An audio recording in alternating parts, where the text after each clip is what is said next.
The next session now is chaired by Elise Vander Elst, who's the head of exhibitions and the environmental impact lead at the Design Museum in London. This is now our first case studies session, and the theme is Care for People, Integrating Social Justice into the Sustainable Practices of Museums for Regenerative Development. After the session, you'll be delighted to hear that we're going to have lunch. Elise, over to you. Hi, everyone. Can you hear me all right? Thumbs up? Yeah, fantastic. Thank you so much for joining us. So just to talk you through what we'll be doing in the next 45 minutes, we are zooming in a little and we have 3 wonderful case studies. 2 will be online and we will have 1 in person. And we'll hopefully have a bit of time for questions at the end. So in terms of the 3 sections that you'll hear today, our first speaker is Saadu Hashim Rashid from National Museums Kenya, and we'll see her recording shortly. Then in person, we have Sonia Solicari, who is Director of Museum of the Home in London, and Naila Yousuf, who is partner at Wright Architects in the UK, and they'll be presenting together. And we'll finish off with Arafat Ali, who is gallery assistant. I think in the UK we'd call him more of an exhibitions officer, and he is dialing in from the National Museum of Science and Technology in Bangladesh. So I'll hand straight over to our first speaker, Saadu, online, if our lovely tech team can get that up. Thanks. Hello, everyone. I am Saadu Hashim Rashid, working with National Museums of Kenya. Currently, I'm the coordinator and training manager at the National Museums of Kenya Heritage Training Institute in Mombasa.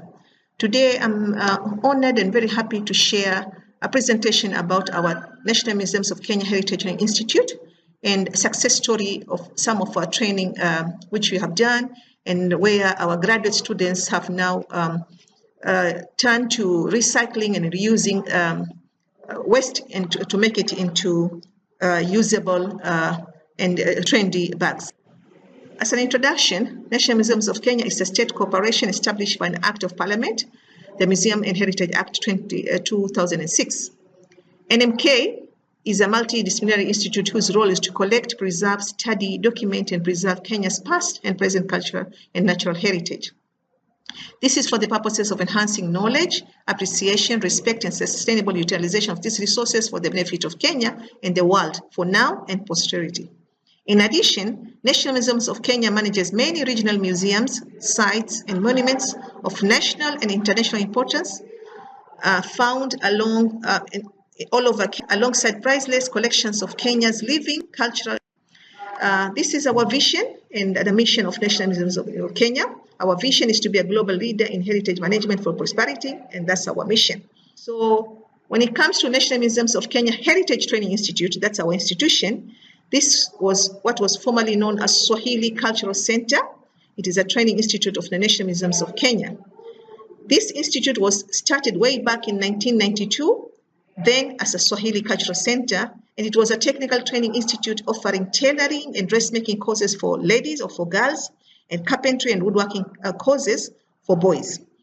Then it was a joint project between National Museums of Kenya and the local community, which is the Old Town community, with funding from ILO, International Labour Organization, to support local youth to gain technical skills and be self-employed, so as to be self-reliant and keep away from negative social behaviors like drug abuse and idleness. Today, National Museums of Kenya Heritage Training Institute, as a training institute, also offers heritage training to train various cadres of staff in heritage studies from within Kenya, from other countries in East Africa, and the whole world in general. And furthermore, the institute also provides Swahili language classes for interested persons or groups.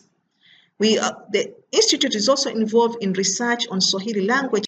Technical training is still being offered for youth whose trainees are exposed to theoretical as well as practical-based training. In this training, the trainees also learn basic IT and entrepreneurship training, whereby by the end of the course, the students are expected to have acquired the necessary technical skills and be self-employed, create own businesses, and market strategies in line with Vision 2030. So NMK is a non-profit institute. So the trainers and the staff are paid or under the payroll of NMK, And National Museums of Kenya also provide financial support for training materials and facility. Whereas in terms of the students, few are very self-employed. Very few pay for themselves or their parents pay for them. Most of the students are sponsored either by government funding or the Mombasa County bursary. That is about 60 to 70% of our students are sponsored. And then we have some that are sponsored by donors or philanthropists, individual people. And this is where we go out and look for these people to come and support our students. The Institute also follows Government of Kenya training syllabus. So on completion of their training, the students are awarded 2 certificates, the Institute certificate as well as government certificate. So in the job market, they have an advantage because they have 2 certificates. Some trainees also come to our institute to learn a specific skill in tailoring or wood carving, such as how to operate a sewing machine or how to do textile cutting or how to do wood carving. And this takes less time. So on completion of this specific training, they are also awarded the Institute certificate, which is recognized by the government. These are some photos of our students, the tailoring students who are learning. This is on the practical side. And I want, if you allow me, to share one success story, which we have titled From Waste to Cash, Recycling of Plastic Billboards, Banners to Trending Bags, the story of Ricky Bags Africa. Our story starts around 2021, where we had 2 male youth. They enrolled in our institute to learn tailoring. Specifically, they wanted to learn how to make bags. These 2, Kamau and Robert Mrima, though they are graduates, they have degrees in business, they have been unemployed, and they were looking for ways to be self-reliant and earn a living. So through a collaboration between our institute and Swahili Port Hub, this is a youth hub, which is also hosted by National Museums of Kenya, they too learned tailoring, that is stitching of bags. They also learned entrepreneurship, IT skills, and they explore the social media marketing. The 2 had noted that there is a huge number of plastic banners around Mombasa. These banners are usually discarded, and before the banners are used for promotion of products or events. So the banners are usually hung all over town, in town centers, in the main roads. So after the event has ended, the banners are usually brought down and they're just discarded in the street. So the 2 came up with an idea of how they can use these banners to make bags. And they started as Rocco bags. So they were making simple bags, just using sewing machine. The machines they had acquired from government funding. And then after making their bags, they used to go around door to door to market their products. And they were also using the social media platforms. So the material, the banners, they used to collect them from the streets. They also used to get from printing firms, advertising agencies, and also from museums. After an event, used to discard the banners, will keep them, and they used to come and collect these banners. And to improve on their products, the 2 youth depended on customer feedback. That is, what the buyers was talking about their bags, which were laptop bags, rucksacks, backpacks, and they would improve and change. So their main area of production was an area called Kashani, that is in Mombasa County. And they opened a small workshop, just 1 room, where they used to develop, do production of they used to design, do production of their bags, and market their bags. Here we can see the youth here as they're collecting the discarded banners. So as the business expanded, in September 2025, the 2 split. Now we have Rocco Bags, that is managed by Kamau, and Ricky Bags Africa, that is managed by Robert. They still work together. On Ricky Bags, that is my area of interest today. Ricky Bag has a workshop in Kiembeni, just a small room in Kiembeni, and that is Mbaburi in Mombasa County. And through the collaboration with National Museums of Kenya, they were given space in For Jesus, where they have a shop and they display and sell their products. It is Ricky Bag is managed by Robert Mrima, one of the youth, and he named it Ricky after his late father. And his work is said, his basic principle of work is honesty, self-reliance, and community work. Currently, Ricky Bags employed 8 youth who assist in collection of the banners in the streets, the making and of these bags, and distribution or sale of the bags. Robert works closely with other youth and community organizations, attending causes, not himself, even the other youth, the 8 youth that are under him, seminars and fairs where he learns new ideas and shares his expertise. He's also very thankful for the support from his family, where he got the name Ricky Bag. As you can see, there are some of the bags, the products.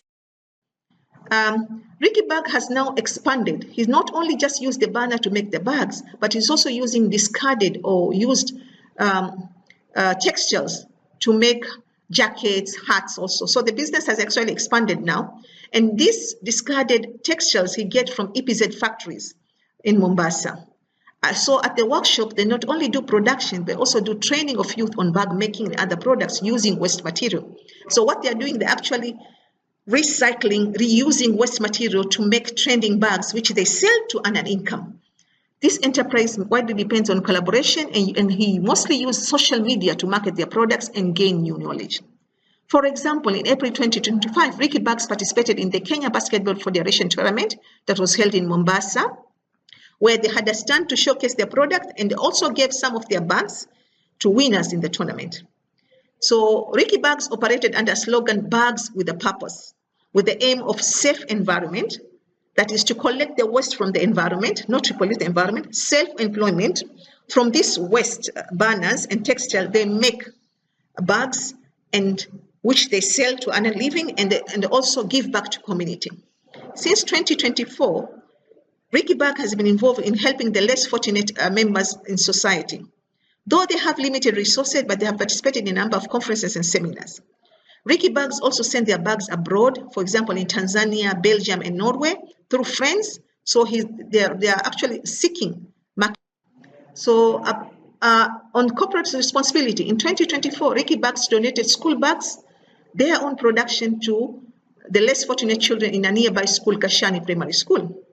Furthermore, Ricky Bags give bags to the printing firms that donate the waste banners to them. So these bags are used by the printing firms to give as gifts to their customers. The group also pays street youth who collect the waste banners and bring to the workshop. Hence, the street youth are actually earning a living, because once they bring the banners to the workshop, they're given some money. And so they actually involve the youth and keeping them away from stealing from the public. So Ricky Bags also use social media for marketing of products. They are very keen on customer feedback to improve and develop new products. Ricky Bags is on Facebook, in WhatsApp, in Instagram, and they're in the process of developing. Some of the challenges that are facing this small enterprise self-employed group is the permit. Business permit is very expensive, especially for new or starting up business. The group has shared this challenge with the Mombasa County Youth Director. So hopefully they have hope that the permits will be reduced. They also have a challenge of limited lack of exposure to government or Mombasa County opportunities to youth. So most of the youth are unaware. What are the opportunities available, business opportunities available to the youth?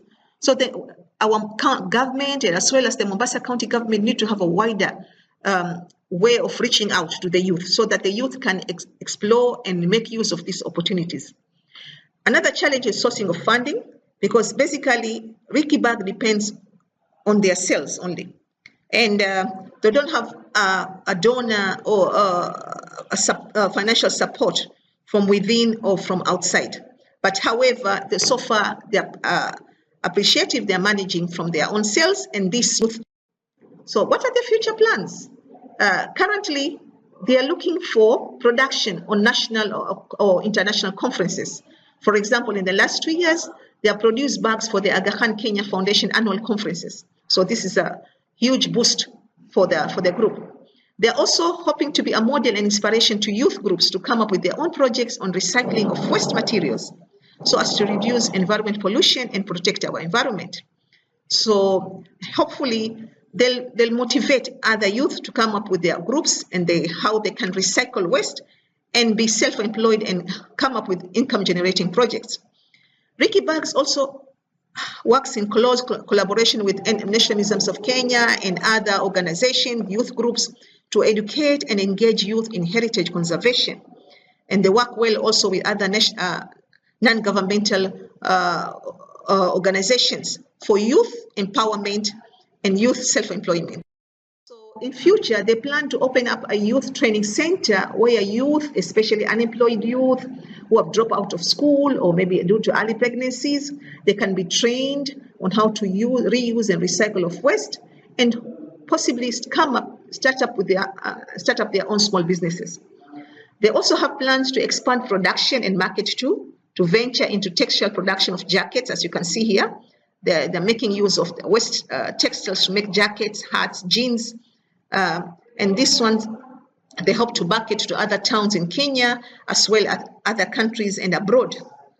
They have a new venture that have just started recently in this year, that is Mombasa Social Impact Tours.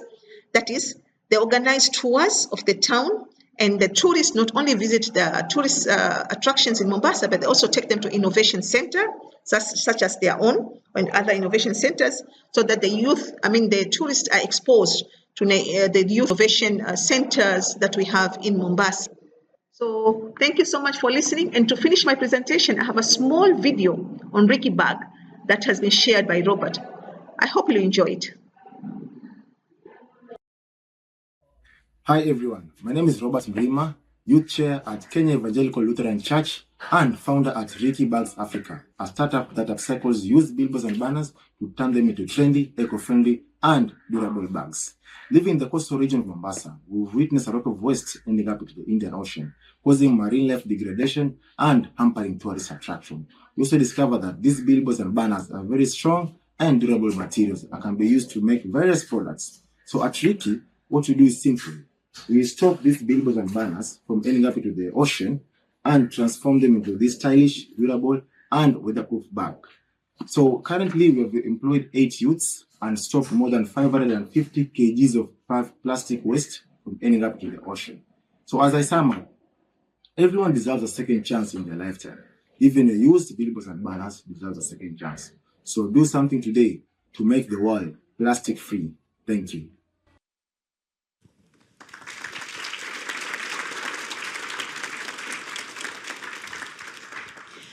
What a wonderful presentation and an extraordinary example of how a museum can be a catalyst for social change. I think we all know where next year's conference tote bags are going to be coming from. What I thought was really exciting about that particular project is this idea of passing on from generations. So as Saadu explained, the founders of the bag company were unemployed, and to go from being unemployed to employing 8 youths and then doing more and more programs with the younger generation is really a wonderful example of the ripple effect of when we work collaboratively, cross-generationally as well. I'll hand over to our next speakers, and I know you're also very interested in working with young people, so we look forward to hearing about that.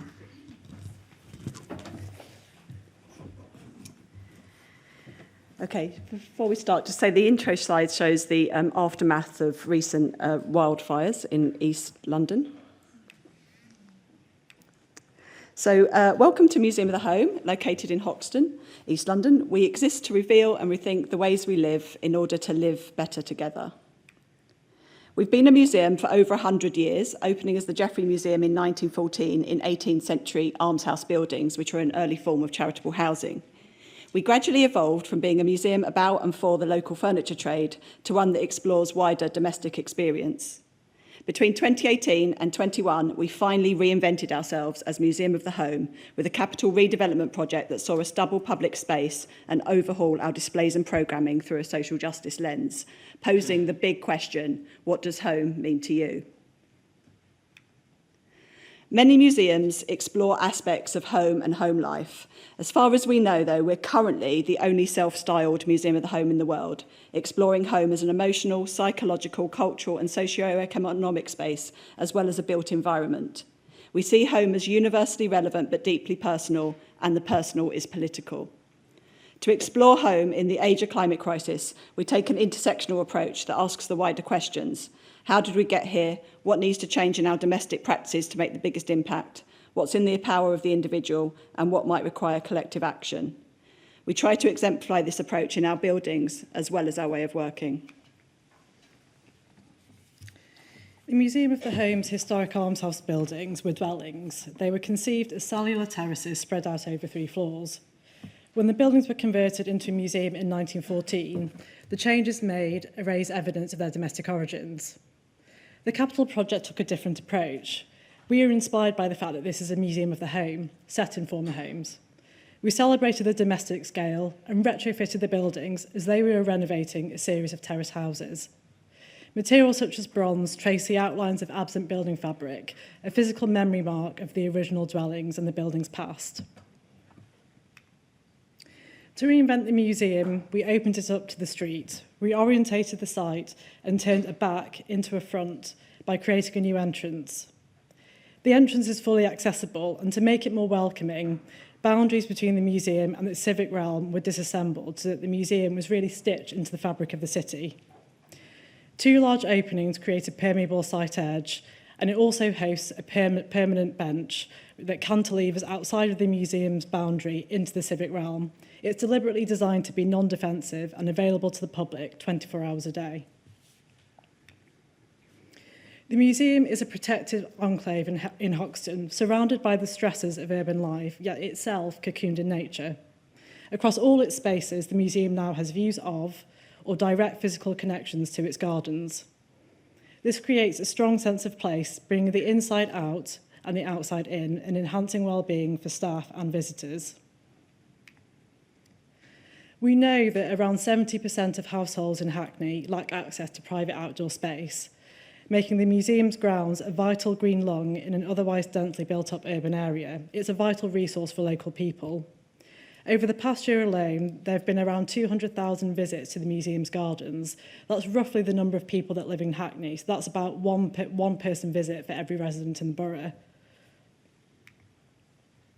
Although the Museum of the Home as an offer is designed to exist everywhere and anywhere, we know that there's been a huge demand for physical space from grassroots organisations and from social justice organisations in the East End.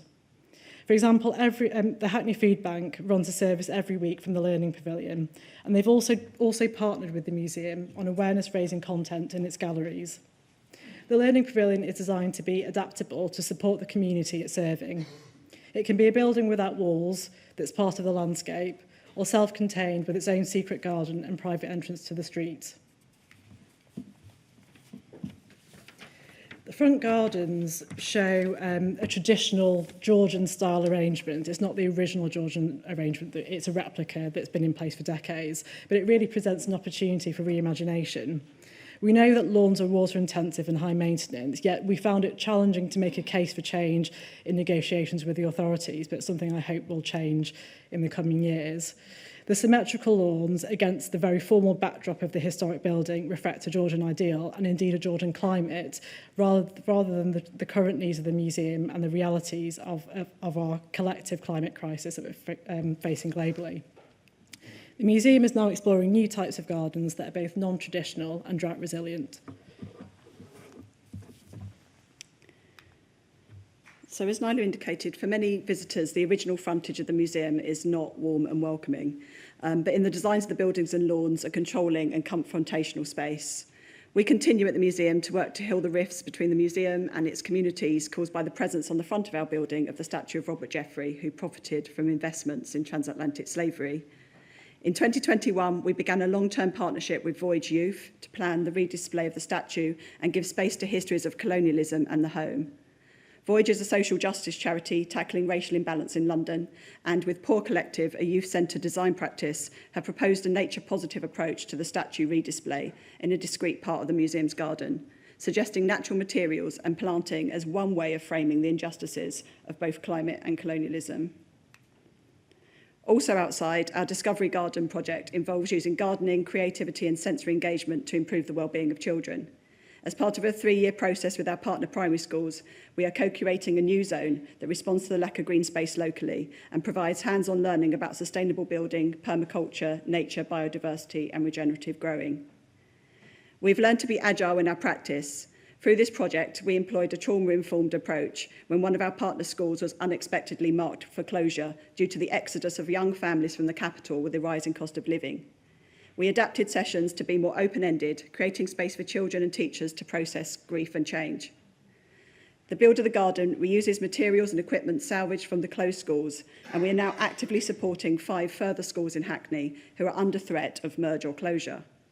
We hope that by embedding a practice of care in our work, we might integrate social justice into the sustainable practice of museums for regenerative development. 2024 was transformational for the museum as we revolutionised our established creative practice, putting the people of our local community at the forefront of our decision-making processes to create 7 new domestic room sets, 7 new stories of home, and 7 different methods of co-curation. Over 1,000 individuals were consulted in the creation of the rooms, as well as foregrounding personal stories and the everyday, the room placed lives in the context of wider socio-cultural realities, such as the impact of conflict and migration, the building of family spaces, and the child's right to play in the city, to LGBTQI+ rights, intergenerational living, found family, and housing from tenement flats to squats. In our displays, we explore the interplay between inside spaces and the great urban outdoors, attempting to unpick the sometimes unhelpful conflation of climate and nature with green space to think of the future of city living. Many domestic gardens, for example, are both a source of joy and well-being for both humans and non-humans, and among the most unnatural and unsustainable luxuries we have. The desire to grow and cook as a practice of care is a key part of the story. In the 2024 room, we tell the story of a Vietnamese family through the making of a pho soup and the growing of hard-to-obtain produce in the UK, such as the winter melon. Like all our rooms, it's a platform for conversation and debate. A fear from our partners was around extraction and gentrification of diaspora stories. The room and wider associated programme now represents over 3 years of deep co-curation and collaboration with over 50 East and Southeast Asian groups, including creative practitioners, green advocacy and social justice groups, community services and film festivals. We are also co-developing a new community toolkit, the Library of Ancestral Knowledge, to archive growing, healing and making practices that are integral to EC diaspora ways of sustainable homemaking in the UK. With Interactive Research Studio at Northumbria University, we've created a room for 2049, which is only 24 years away. As such, it's not a science fiction view of the future, but rather asks realistically what current solutions to the climate crisis are we likely to adopt more widely, such as removable mycelium panels that can travel with a dweller from property to property, plant protein mills, a readjustment of the traditional nuclear family, and corresponding use of space. The room looks out onto a future Hackney underwater, as much of Hackney is on a floodplain, with vertical farms and climate alert screens. Like all of our room sets, it's an evolving space that will continue to adapt to address the vital issues proposed by our visitors and wider stakeholders. We see our work as foreground in local stories that speak to global issues. We are growing at pace, with visits over 50% up on pre-pandemic figures, and with growing audiences aged 16 to 35 who are demanding greater relevance of their culture experience. Our aim at Museum of the Home is to become a movement as much as a museum, and I'd like to end with a quote from climate scientist Kate Marvell: "A resilient home is more than a shelter, it's a statement of hope in a warming world." Thank you.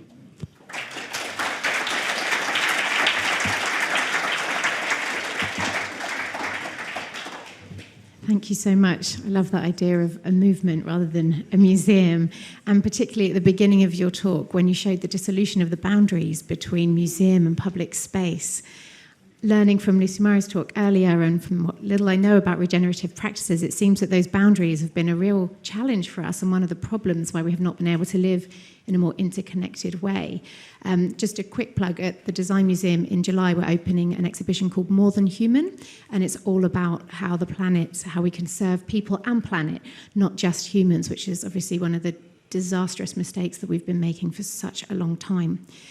And if anyone is interested in these ideas of interbeing and interconnectedness, I wanted to take this opportunity to recommend a wonderful course called Zen and the Art of Saving the Planet. And it's by the Zen Buddhists who are based in Plum Village in France and all over the world. It's an online course, but it will really help shift perspectives of this human-centered world we live in, and really echoes a lot of Lucy Mara's talk. So just a little top tip. We will hand over to Arafat now. I think we have his recording up ready, so I will pass over to the digital team. Assalamu alaikum, everyone. My name is Arafat. I work as a gallery assistant at the National Museum of Science and Technology in Bangladesh. Today I will explore a crucial shift in the way museums are viewed and function, especially in the global south. This is a shift towards inclusive museology. My theme as a case study, inclusive museology for regenerative development, catalyzing environmental and social transformation in the Global South through museum. My next slide agenda. Here, what I will cover in today's presentation. First, I will define inclusive museology. I will also explore the concept of regenerative development and how museum can contribute to environmental and social justice. I will then provide a case study from Bangladesh, where the National Museum of Science and Technology is taking a lead role. Finally, I will wrap up by discussing the role of indigenous knowledge in museum practices and provide conclusion: museum as an agent of regeneration. My next slide, introduction to inclusive museology. Museum as a platform for engagement, not just preservation. Inclusive museology promotes accessibility and equity. The National Museum of Science and Technology arranges a lot of programs about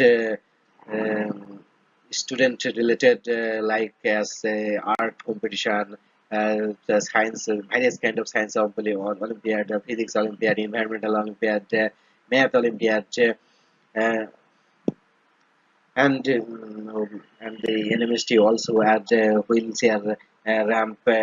Using this wheelchair ramp, visit our handicap or walking disabled visitors. They they visit our museum easily,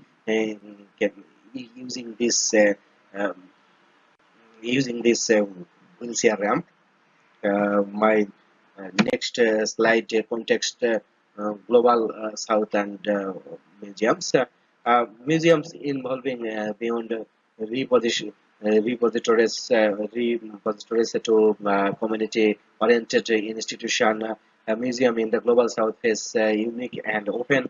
Third challenge, these include underfunding, a lack of infrastructure, and vulnerability of climate change. Despite this challenge, a museum can play a transformative role by leveraging local knowledge, engaging communities, and using their platform to advocate for challenge, um, and also fostering resilience and knowledge sharing within vulnerable population. My next slide, understanding regenerative development. Regenerative development is a holistic concept that seeks not only to sustain but to improve and restore ecosystem and societies. It goes beyond sustainability by focusing on healing, regeneration, and creating positive futures. Um, Museums help embed these values into public consciousness. In this picture, see you can see our green lawn area. Here are two pictures before and after reforestation. Our honorable director general day by day sapling plants, and after the 3 to 5 years we see a breathtaking place. Our green lawn, it's situated in NMST outside premises. My next slide, environmental and social justice through museums. Museums as a platform for inclusive dialogue and civic participation.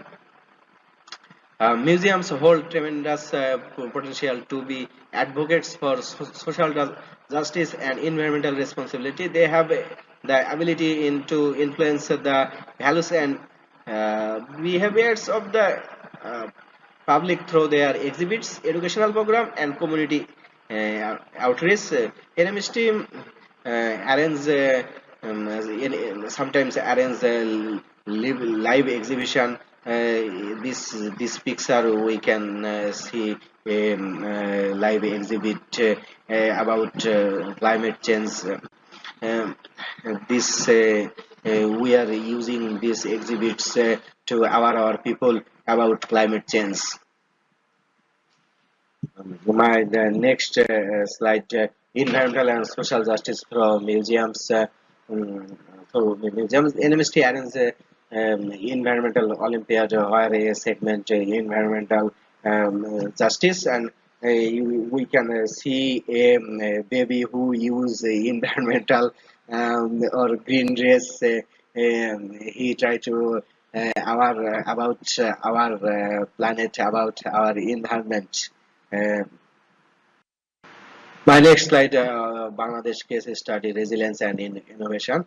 Now let's focus on Bangladesh, a country that's the forefront to many of these challenges.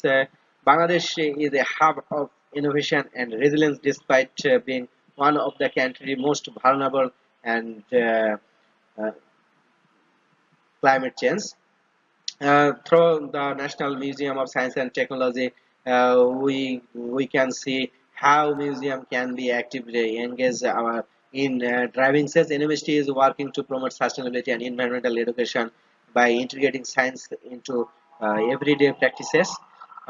University in Bangladesh adapting to engage public in climate education.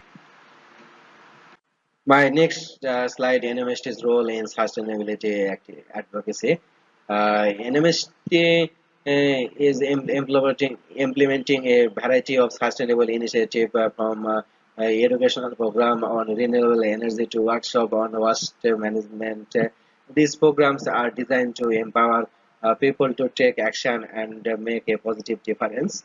NMST promotes environmental stewardship by engaging visitors in hands-on activities such as community cleanup drives, eco-friendly technology demonstrations, and sustainability-themed exhibits.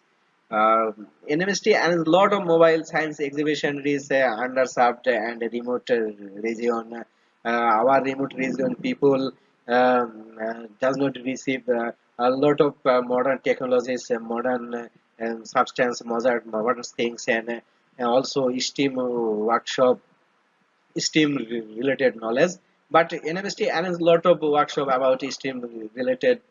For this reason, we are committed to science-minded. We are committed to build up a science-minded nation. NMST build up a partnership with a lot of schools and science communities like a science club. My next slide, you can see two pictures where I can try to teach our students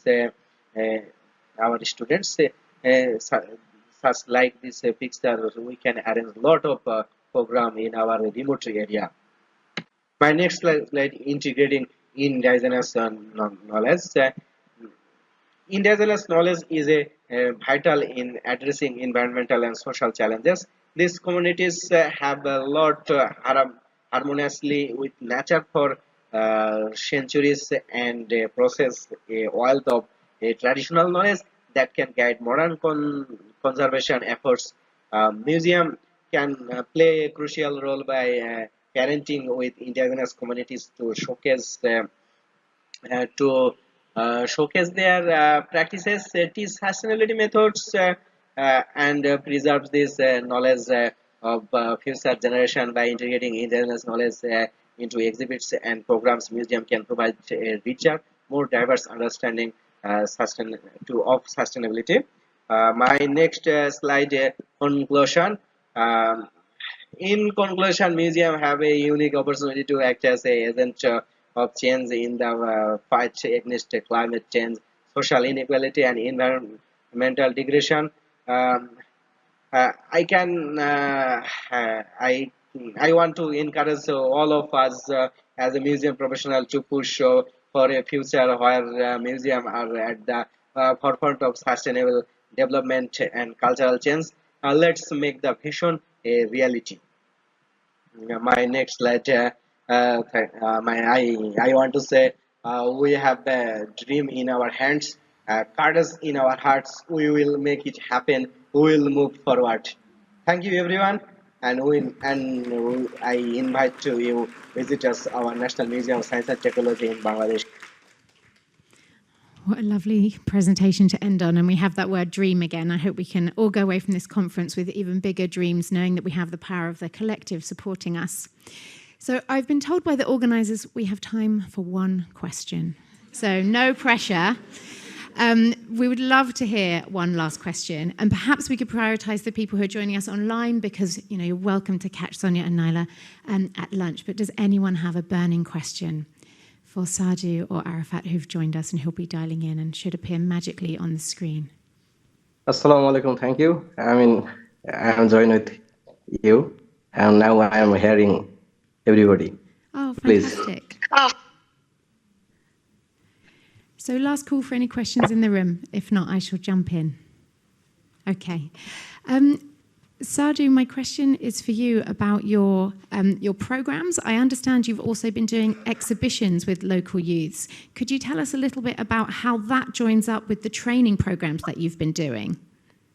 Arafat, I will direct a question to you instead, because I think we're sadly having some technical problems.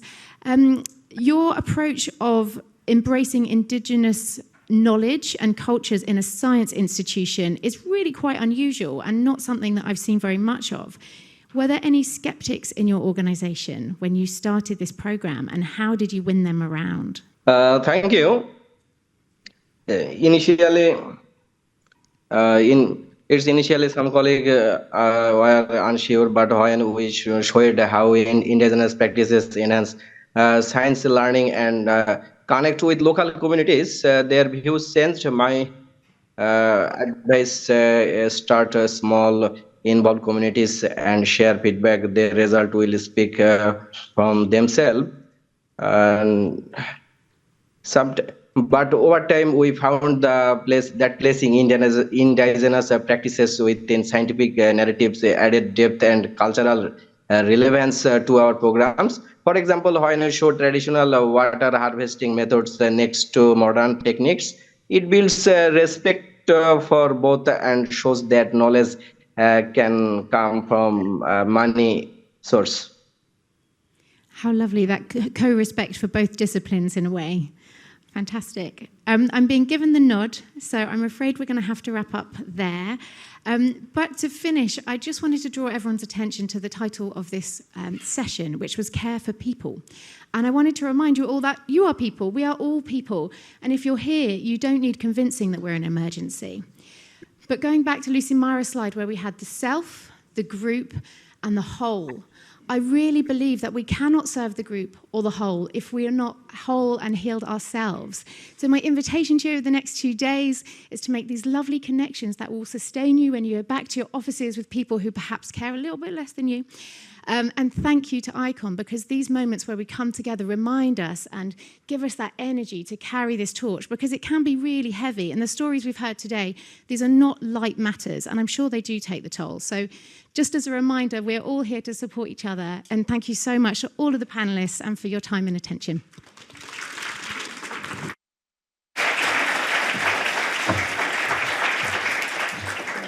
Thank you so much, Elise, Saadu, Sonia, Naila, and Arafat for your contributions. Apologies for